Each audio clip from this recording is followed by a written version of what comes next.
اعوذ باللہ من الشیطان الرجیم بسم اللہ الرحمن الرحیم الحمد للہ رب العالمین والصلاة والسلام علی اشرف الانبیاء والمرسلین وآلہ الطیبین الطاہرین اعوذ باللہ من الشیطان الرجیم قال سلام علیک ساستغفر لک ربی انہ کان بی حفیہ۔ سورہ مریم آیت 47۔ ابراہیم نے کہا آپ پر سلام ہو، میں آپ کے لیے اپنے رب سے مغفرت طلب کروں گا، یقیناً وہ مجھ پر نہایت مہربان ہے۔ آزر نے حضرت ابراہیم کی توحیدی دعوت کے مقابلے میں کہا تھا لئن لم تنتہی لارجمنک، اگر تو باز نہیں آتا تو میں تجھے سنگسار کروں گا۔ اس کے سنگسار کرنے کی دھمکی کا جواب قال سلام علیک، تو سنگسار کی بات کرتا ہے، میں سلامتی کی بات کرتا ہوں۔ تو واہجرنی ملیہ، اور تو اپنے سے مجھے دور کرنا چاہتا ہے، میں تیرے لیے ساستغفر لک، تیرے لیے استغفار کرتا ہوں۔ مشرکین کے لیے استغفار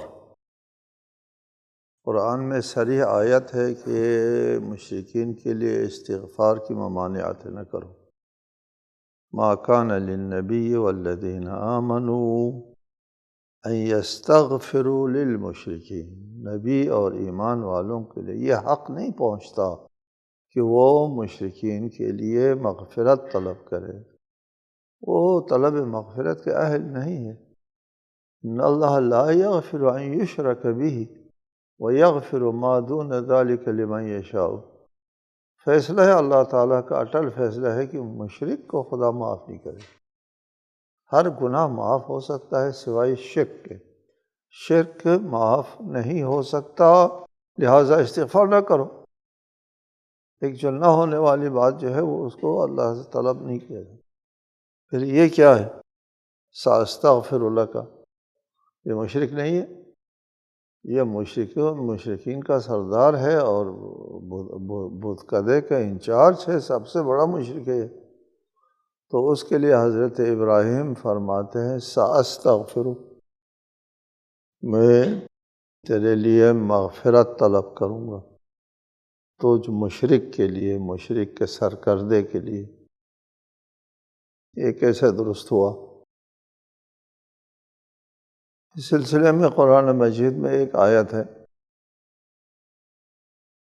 اس میں اس کی توجیہ موجود ہے۔ وَمَا كَانَ اسْتِغْفَارُ إِبْرَاهِيمَ لِأَبِيهِ إِلَّا عَن مَّوْعِدَةٍ وَعَدَهَا إِيَّاهُ فَلَمَّا تَبَيَّنَ لَهُ أَنَّهُ عَدُوٌّ لِلَّهِ تَبَرَّأَ مِنْهُ۔ ابراہیم کا اپنے باپ کے لیے مغفرت طلب کرنا اس وعدے کی وجہ سے تھا جو انہوں نے اس کے ساتھ کر رکھا تھا، ساستغفر لک، میں تیرے لیے استغفار کروں گا۔ فلما تبین، جب پتہ چلا، واضح ہو گئی بات، انہ عدو للہ تبرأ منہ، جب پتہ چلا کہ اللہ کا دشمن ہے، اس سے براءت اختیار کی، پھر استغفار نہیں کیا۔ بعض مفسرین یہاں پر ایک نکتہ بیان کرتے ہیں، کہتے ہیں کہ مشرکین کے لیے استغفار کی جو ممانعت ہے وہ بعد از مرگ ہے، مرنے کے بعد استغفار نہ کرو، مرنے کے بعد قابل بخشش نہیں ہے۔ ان اللہ لا یغفر ان یشرک بہ، حالت شرک میں مرنے والوں کے بارے میں ہے۔ زندگی کی حالت میں کہ ابھی یہ ہو سکتا ہے توبہ کرے، انابت کرے، توحید کی طرف آئے، شرک کو چھوڑ دے، وہ قابل عفو ہے، قابل بخشش ہے۔ ایمان تمام گناہوں کا کفارہ ہے، بما فیہا الشرک، شرک کا بھی کفارہ کیا ہے؟ شرک ختم ہے، کوئی شرک جو کیا زندگی بھر کیا، زندگی کے آخری دنوں میں اس نے شرک چھوڑ دیا، ایمان لے آیا،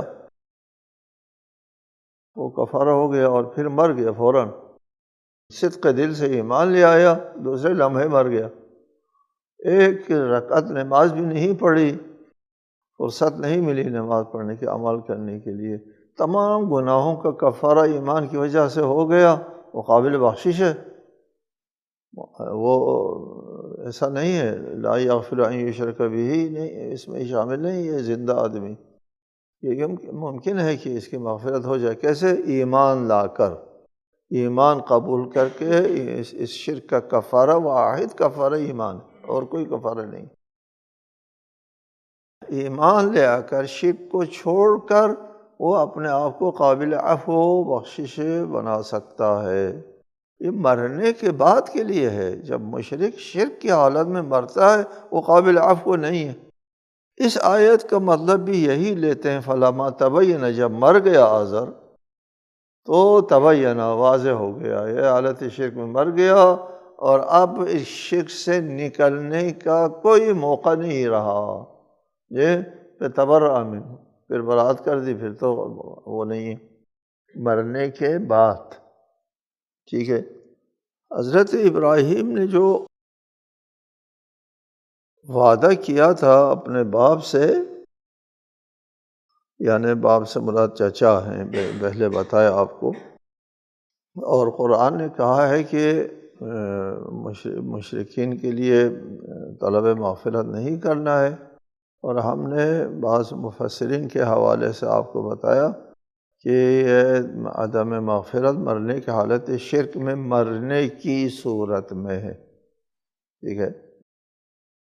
یہاں سے ایک اور بات بہت واضح ہوتی، یقینی ہو جاتی، یقینی واضح، کہ حضرت ابراہیم نے اپنی عمر کے آخری حصے میں، جب وہ صاحب اولاد ہو گئے تھے، مکہ کی بنیاد رکھ رہے تھے، اٹھا رہے تھے، اور حضرت اسماعیل جوان بھی ہو گئے تھے، وَإِذْ يَرْفَعُ إِبْرَاهِيمُ الْقَوَاعِدَ وَإِسْمَاعِیل، ابراہیم اور اسماعیل دونوں جو ہے وہ خانہ کعبہ کی دیواریں اٹھا رہے تھے، اس وقت کی بات ہے، اس وقت فرمایا ربنا اغفر لی ولوالدی، حضرت ابراہیم اپنی عمر کے آخری دنوں میں اپنے والدین کے لیے مغفرت طلب کرتے ہیں۔ اس کا مطلب کیا ہوا؟ اس وقت والدین زندہ نہیں تھے نا، دنیا سے جا چکے تھے نا، اور یہ بات مسلم ہے کہ حالت شرک میں اگر دنیا سے جا چکے ہوں تو ان کے لیے تبینہ ہے، انہ عدو للہ ہے، تبرع ہوتا ہے، یہاں پر طلب مغفرت نہیں ہو سکتی اگر حالت شرک میں معاذ اللہ والدین حضرت ابراہیم کے، تو طلب مغفرت درست نہیں ہے۔ حضرت ابراہیم نے اپنے عمر کے آخری حصے میں، جب آپ 100 سال کے ہو گئے تھے، اس وقت اپنے والدین کے لیے طلب مغفرت کی ہے، یہ قطعاً ثابت ہے قرآن سے۔ اس کا مطلب یہ ہے کہ حضرت ابراہیم کے والدین جو ہے وہ حالت ایمان میں دنیا سے گئے ہیں، اور ساتھ یہ بھی پتہ چلا، صاف واضح ہو گیا کہ فلما تبین، جب حضرت ابراہیم کے لیے واضح ہو گیا کہ یہ عدو للہ ہے، کون؟ آزر، اپنا جو جس کو قرآن نے اب کہا ہے، وہ اس اب کے بارے میں قرآن نے کیا کہا؟ تبین، ابراہیم کے لیے واضح ہو گیا کہ یہ عدو اللہ ہے، ٹھیک۔ ادھر ربنا اغفر لی ولوالدی، ادھر والدین کے لیے دعا کرتے ہیں، مرنے کے بعد پتہ چلا کہ والدین عدو اللہ نہیں ہیں، بس واضح ہو گیا کہ جو تبین انہ عدو للہ جو ہے وہ اور ہے، اور ربنا اغفر لی ولوالدی، والدین حضرت ابراہیم کے اور ہے۔ آزر کے لیے نص سے صریح ہے کہ یہ عدو اللہ ہے، اور تبرأ منہ، اس سے براءت اختیار کی ہے، استغفار نہیں کیا ہے، یہ نص سے صریح قرآن ہے۔ اور ادھر نص سے صریح قرآن ہے ربنا اغفر لی ولوالدی، اور یہ مغفرت بھی یقیناً حضرت ابراہیم کے والدین کی وفات کے بعد ہے، بس پتہ چلا نا، یقین ہو گیا نا قرآن سے کہ آزر والد نہیں ہے، باپ ہے، چچا ہے، چچے کو باپ کہتے ہیں۔ عربی اصطلاحات میں بہت زیادہ ہے، بہت سے مفسرین اہل تحقیق نے قبول کیا ہے اس چیز کو اور شواہد پیش کیے ہیں۔ جنگ بدر میں حضرت عباس اسیر ہو کر کے آئے تھے تو رسول اللہ نے کہا دیکھو میرا باپ کہاں ہے، باپ کر کے پکارا، باپ کہتے ہیں چچے کو، یہ محاورہ ہے۔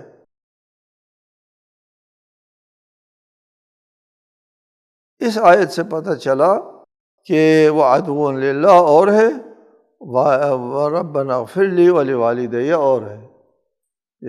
وہ آزر جو ہے وہ حضرت ابراہیم کے والد نہیں ہے، اب ہے، اب چچے کو بھی کہتے ہیں۔ وَأَعْتَزِلُكُمْ وَمَا تَدْعُونَ مِن دُونِ اللَّهِ وَأَدْعُو رَبِّي عَسَىٰ أَن لَا أَكُونَ بِدُعَاءِ رَبِّي شَقِيًّا، اور میں تم لوگوں سے نیز اللہ کے سوا جنہیں تم پکارتے ہو ان سے علیحدہ ہو جاتا ہوں۔ وَأَعْتَزِلُكُمْ، اور میں اپنے پروردگار ہی کو پکاروں گا، مجھے امید ہے کہ میں اپنے رب سے مانگ کر کبھی ناکام نہیں رہوں گا۔ جب حضرت ابراہیم کو پتہ چلا کہ یہ لوگ راہ راست پر آنے والے نہیں ہیں، پورے معاشرے میں حضرت ابراہیم کے اس معجزے کے باوجود حضرت لوط جو ان کے اپنے قریبی رشتہ دار تھے وہ ایمان لے آتے ہیں ایک آدمی، اور پورے معاشرے میں کوئی ایمان لے آنا نہیں ہوا۔ بعد میں حضرت لوط خود بھی نبوت کے درجے پر فائز ہو گئے، صرف آمن لہ لوط، حضرت لوط نے ایمان لے آیا اور اس میں کسی نے ایمان نہیں لایا۔ تو اس وقت آپ نے وَأَعْتَزِلُكُمْ، آپ نے وہاں سے ان لوگوں سے علیحدہ ہونے یعنی ہجرت کرنے کا جو ہے ارادہ کر لیا، میں تم سے بھی دور ہو جاتا ہوں، کنارہ کش ہوتا ہوں، اور تمہارے معبود سے بھی کنارہ کش ہوتا ہوں، اور صرف اپنے رب کو پکارتا ہوں، جو کچھ مجھے ملنا ہے وہاں سے مجھے ملے گا، اور میں اپنے رب کو پکار کے کبھی نا امید نہیں ہوا ہوں۔ تم کو بھی ترک کرتا ہوں، تم سے بھی کنارہ کش ہوتا ہوں، تمہارے معبودوں سے بھی کنارہ کش ہوتا ہوں۔ معبودوں کو تو ٹکڑا ٹکڑا کر دیا نا، بت شکنی کر دی ہے، ان کو تباہ کر دیا، ان سے دوری کا تو عملی اعتراف کر دیا تھا، اظہار کیا تھا۔ فَلَمَّا اعْتَزَلَهُمْ وَمَا يَعْبُدُونَ مِن دُونِ اللَّهِ وَهَبْنَا لَهُ إِسْحَاقَ وَيَعْقُوبَ وَكُلًّا جَعَلْنَا نَبِيًّا۔ فَلَمَّا اعْتَزَلَهُمْ، جب ان سے عزلت اختیار کی، کنارہ کشی اختیار کی، ہجرت اختیار کی، عراق کو چھوڑا اور فلسطین آ گئے۔ یہاں آئے تو ہم نے ان کو اسحاق جیسے اولاد عنایت کی، وَيَعْقُوبَ اور یعقوب، وَكُلًّا جَعَلْنَا نَبِيًّا، اور ان میں سے ہر ایک کو ہم نے نبی بنایا۔ فَلَمَّا اعْتَزَلَهُمْ وَمَا يَعْبُدُونَ مِن دُونِ اللَّهِ، یعنی ہجرت کے بات ہے، ہجرت کا ذکر ہے کہ جب ابراہیم نے ہجرت اختیار کی، عراق کو چھوڑا، تو اللہ تعالیٰ نے ان کو اولاد عنایت فرمائی۔ اور یہ ایک خاصیت ہے ہجرت کے سلسلے میں، جب انسان دین کی خاطر ہجرت کرتا ہے یا مطلق ہجرت ہے، اس میں برکت ہے اور اس میں آسودگی ہے، اس دنیا کی زندگی کے لیے بھی، اس دنیا کی زندگی۔ حضرت ابراہیم جب وہاں سے ہجرت کر کے فلسطین میں آباد ہوئے تو وہ سرسبز شاداب علاقہ ہے، وہاں پر ان کی سطح زندگی بہتر تھی دنیاوی زندگی کے اعتبار سے، اور صاحب اولاد بھی ہو گئے، کہ جیسا کہ وہ واقعہ ہے نا کہ وہ فرشتے آئے تو ان کو مہمان سمجھا، تو ایک بچڑا جو ہے وہ بھون کر جو ہے وہ پیش کیا مہمانوں کے لیے بچڑا۔ اس سے پتہ چلتا ہے سطح زندگی بھی ٹھیک ٹھاک تھی، مہمان کے لیے بچڑا پیش کر سکتے ہیں۔ آج کل ہم بچڑا نہیں پیش کر سکتے، یہ مہمان خواہ جتنا بھی ہو۔ مشکل ہے ہمارے لیے کہ فوراً جو ہے وہ بچھڑا پیش کریں ان کے لیے۔ ساتھ زندگی بھی دنیاوی اعتبار سے بھی بہتر تھی ہجرت کی وجہ سے، اور اخروی اعتبار سے صاحب اولاد بھی، اور ان کو نبی نبوت کے درجے کے اوپر فائز کر دیا۔ دوسری جگہ ایک آیت ہے وَالَّذِينَ هَاجَرُوا فِي اللَّهِ مِن بَعْدِ مَا ظُلِمُوا لَنُبَوِّئَنَّهُمْ فِي الدُّنْيَا حَسَنَةً، ظلم سہنے کے بعد جو لوگ ہجرت کرتے ہیں ان کے لیے ہم دنیا میں بھی بہتر جائے پناہ دیتے ہیں۔ لَنُبَوِّئَنَّهُمْ یعنی جگہ دیتے، اچھا مقام دیتے ہیں دنیا میں، فی الدنیا حسنہ وَلَأَجْرُ الْآخِرَةِ اکبر، آخرت کا اجر تو قابل وصف بیان نہیں ہے، اکبر ہے۔ دیکھیں نہیں وَالَّذِينَ هَاجَرُوا فِي اللَّهِ مِن بَعْدِ مَا ظُلِمُوا لَنُبَوِّئَنَّهُمْ فِي الدُّنْيَا حَسَنَةً، دنیا میں بھی بہتر مقام ہم ان کو دیں گے۔ یہی حضرت ابراہیم کے لیے دنیا میں بھی وَوَهَبْنَا لَهُم مِّن رَحْمَتِنَا وَجَعَلْنَا لَهُمْ لِسَانَ صِدْقٍ عَلِيًّا، اور ہم نے انہیں، اب تو ذکر آ گیا اوپر، اسحاق کا بھی ذکر آ گیا، یعقوب کا بھی ذکر آ گیا، اور ہم نے انہیں اپنے رحمت سے بھی نوازا اور انہیں اعلیٰ درجے کا ذکر جمیل عطا فرمایا۔ وَوَهَبْنَا لَهُم مِّن رَحْمَتِنَا، اپنے رحمت سے بھی ایک حصہ ان کو اللہ تعالیٰ نے فراہم کیا۔ وَجَعَلْنَا لَهُمْ لِسَانَ صِدْقٍ، اور ان کے لیے نیک نامی عنایت کی۔ لفظ لسان عربی محاورے میں نیک نامی کے لیے استعمال ہوتا ہے، جیسا کہ کہا جاتا ہے کہ اس کے لیے اپنی قوم میں ایک لسان ہے، کہ عربی میں محاورہ ہے، لسان ہے، لہو لسان عند قومہ، یعنی اس کے لیے اپنی قوم میں ایک نیک نامی ہے، یہ استعمال ہے۔ یہاں پر لسان صدق کا مطلب جو ہے یہ ہے کہ سچا، ایک ہوتا ہے نا انسان کو چاپلوسی ہوتی ہے، روستائی ہوتی ہے، اچھا ذکر تو کرتے ہیں لیکن وہ اس میں وَيُحِبُّونَ أَن يُحْمَدُوا بِمَا لَمْ يَفْعَلُوا، وہ نفاق کی علامت ہے نا، جو کام نہیں کیا ہے اس کے لیے وہ تعریف مانگتا ہے، کیا نہیں ہے بہت خدمت ہے ان کی، کوئی خدمت نہیں ہے، ایسا نہیں، لسان صدق ہے، اچھی ستائش، سچی ستائش۔ چنانچہ قرآن مجید میں ارشاد فرمایا فَقَدْ آتَيْنَا آلَ إِبْرَاهِيمَ الْكِتَابَ وَالْحِكْمَةَ وَآتَيْنَاهُمْ مُلْكًا عَظِيمًا، اس سے بہتر سچی لسان صدق کیا ہو سکتا ہے؟ آل ابراہیم کو اللہ تعالیٰ نے حکمت عنایت فرمائی، کتاب عنایت فرمائی، وَآتَيْنَاهُمْ مُلْكًا عَظِيمًا، بہت بڑی سلطنت عنایت فرمائی، بہت بڑی سلطنت، ملک عظیم سلطنت عنایت فرمائی۔ چنانچہ اس وقت جتنے بھی ادیان ہیں وہ سب جو ہے حضرت ابراہیم کو اپنے دین کے لیے سند کے طور پر پیش کرتے ہیں۔ یہود بھی سند کیجیے ہمارا دین دین ابراہیم ہے، مسیحی بھی کہتے ہیں ہمارا دین دین ابراہیم ہے، مسلمان بھی کہتے ہیں ہمارا دین دین ابراہیم ہے، ملت ابیکم ابراہیم هو سماکم المسلمین، ہم اس کے مدعی ہے کہ حضرت ابراہیم نے ہم کو مسلمان نام رکھا ہے۔ یہ ہے لسان صدق، ثنائے جمیل۔ چنانچہ یہ ایک ثنائے جمیل یہ ہے کہ ہم اپنے رسول کے اوپر جب درود بھیجتے ہیں اس کو درود ابراہیمی کہتے ہیں۔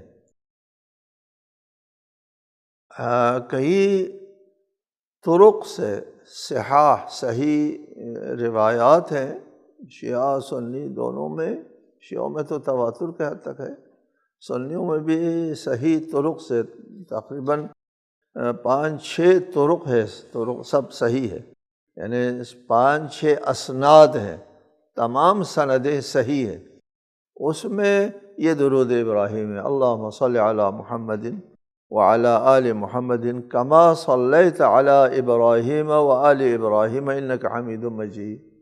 جی ہم جب اپنے رسول کے اوپر درود بھیجتے ہیں تو ابراہیم کو یاد کرتے ہیں، کما صلیت علی ابراہیم و آل ابراہیم۔ یہاں پہ ضمناً اس بات کی طرف بھی آپ کی توجہ جانا چاہیے کہ لوگ کہتے ہیں آل کون ہے؟ کل من آمن واتقى فهو آل، ایک روایت ہے اور سب نے کہا ہے کہ یہ روایت موضوع ہے، جعلی روایت ہے۔ اور کچھ لوگ کہتے ہیں آل سے مراد جو ہے اس کو ماننے والوں کو، جیسے آل فرعون کے ماننے والوں کو آل فرعون کہا ہے، استدلال کرتے ہیں، آل فرعون سے استدلال کرتے ہیں کہ آل کا مطلب اس کے ماننے والے ہیں۔ یہ ہم نے اظہار تعجب کیا ہے اپنے نوشت جات میں کہ وہاں ہم نے کہا ہے کہ معلوم نہیں ان کو آل فرعون کیوں یاد آتا ہے۔ یہ رسالۃ مآب نے درود ابراہیمی میں فرمایا تھا اللہم صلی علی محمد وعلی آل محمد کما صلیت علی ابراہیم وآل ابراہیم۔ یہ آل ابراہیم یاد آنا چاہیے تھا ان کو، آل فرعون کیوں یاد آتا ہے ادھر؟ آل ابراہیم اگر یاد آئے تو آل ابراہیم دیکھو کون ہے آل ابراہیم، پھر آپ کو آل محمد سمجھ میں آ جائے گا۔ نہیں جاتے نا اس طرف۔ آل ابراہیم اگر آپ کو یاد آتے تو آپ قرآن کی اس آیت کی طرف جاتے، فَقَدْ آتَيْنَا آلَ إِبْرَاهِيمَ الْكِتَابَ وَالْحِكْمَةَ وَآتَيْنَاهُمْ مُلْكًا عَظِيمًا كَمَا صَلَّيْتَ عَلَى إِبْرَاهِيمَ۔ آل ابراہیم کے اوپر درود اور رحمت بھیجا ہے، وہ درود اور رحمت کیا ہے؟ حکمت و ملک عظیم ہے۔ جی اسی طرح آل محمد کے اوپر بھی درود بھیجو، اللہم صلی علی محمد وعلی آل محمد۔ یعنی جو آپ موقف رکھتے ہیں اس کے اوپر قطعی یقینی دلائل موجود ہے، ایسے نہیں۔ ایک ہوتا ہے جذباتی اور گروہی اور فرقی تعویل کرتے ہیں اپنے مسلک کے مطابق، توجیہ کسی توجیہ کے بغیر صریح اور نص کے تحت جو ہے وہ آل محمد سے کون مراد ہے واضح ہے آپ کے لیے۔ چنانچہ حضرت ابراہیم نے دعا بھی کی تھی وَاجْعَلْ لِي لِسَانَ صِدْقٍ فِي الْآخِرِينَ، یہ میرے لیے آنے والی نسلوں میں ذکر جمیل عنایت فرما، لسان صدق۔ یہ یہاں تک ذکر تھا حضرت ابراہیم علی نبینا وعلیہ الصلاۃ والسلام۔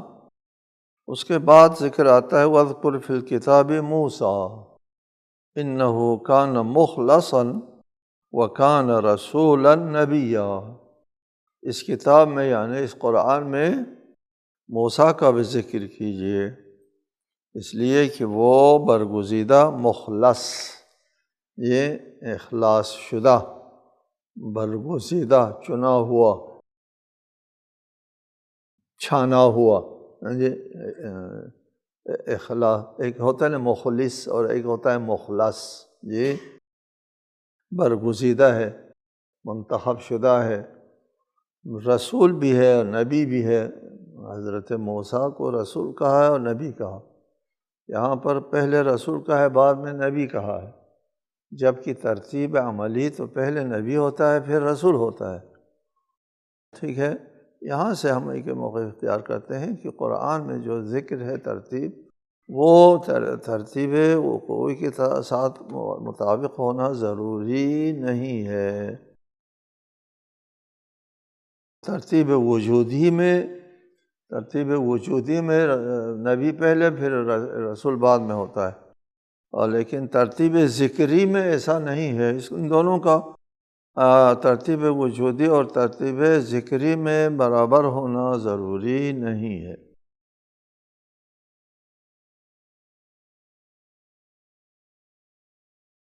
وَنَادَيْنَاهُ مِنْ جَانِبِ الطُّورِ الْأَيْمَنِ وَقَرَّبْنَاهُ نَجِيًّا، اور ہم نے انہیں طور کی داہنے جانب سے پکارا اور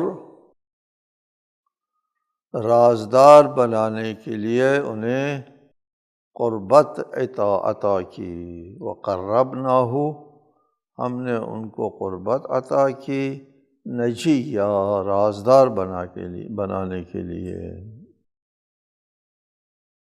حضرت موسیٰ اور کوہ طور، یہ جو ہے قرآن مجید میں اس چیز کا بہت زیادہ ذکر ہوتا ہے۔ من جانب طور الایمنی، کوہ طور کے دائیں طرف سے۔ دائیں کیوں کہا ہے؟ ایمن یا تو یہ ہے مبارک، یمین مبارک کو کہتے ہیں، اور یمین داہنے ہاتھ کو بھی کہتے ہیں، چونکہ داہنے ہاتھ کو بھی مبارک سمجھا جاتا ہے، چونکہ زیادہ استعمال داہنے ہاتھ ہوتا ہے، اس لیے بھی ہو سکتا ہے کہ طور کے داہنے سے مراد مبارک جگہ سے ہم نے ندا دی، جیسا کہ قرآن مجید میں اور جگہوں پر ہے اس کو مبارک بھی کہا ہے۔ بعض کہتے ہیں کہ حضرت موسیٰ کے دائنی طرف سے، لیکن ظاہر یہ کوہ طور کے دائنی طرف سے۔ وَقَرَّبْنَاهُ نَجِيًّا، ہم نے حضرت موسیٰ کو اپنا مقرب بنایا اپنی رازداری کے لیے۔ ہاں، قربت سے مراد قرب مکانی نہیں ہے، کوہ طور پر لے جا کر کے قرب مکانی مراد نہیں لے جا سکتا، اللہ کے لیے کوئی قرب و بعد نہیں ہوتا، قرب معنوی ہے، قربت ہے اللہ تعالیٰ کی طرف نزدیک ہے، یعنی درجہ کے اعتبار سے حضرت موسیٰ کو زیادہ قربت حاصل ہوئی تھی، اس لیے کلیم اللہ کہتے ہیں۔ سب سے زیادہ حضرت موسیٰ سے باتیں کی اللہ تعالیٰ نے، اس لیے کہ سب سے طویل جہاد حضرت موسیٰ نے کی دعوت توحید کے سلسلے میں، اور سب سے بڑی طاقت کے ساتھ ان کا مقابلہ تھا، اس لیے ان کا ذکر جمیل ہر جگہ موجود ہے۔ السلام علیکم ورحمۃ اللہ وبرکاتہ۔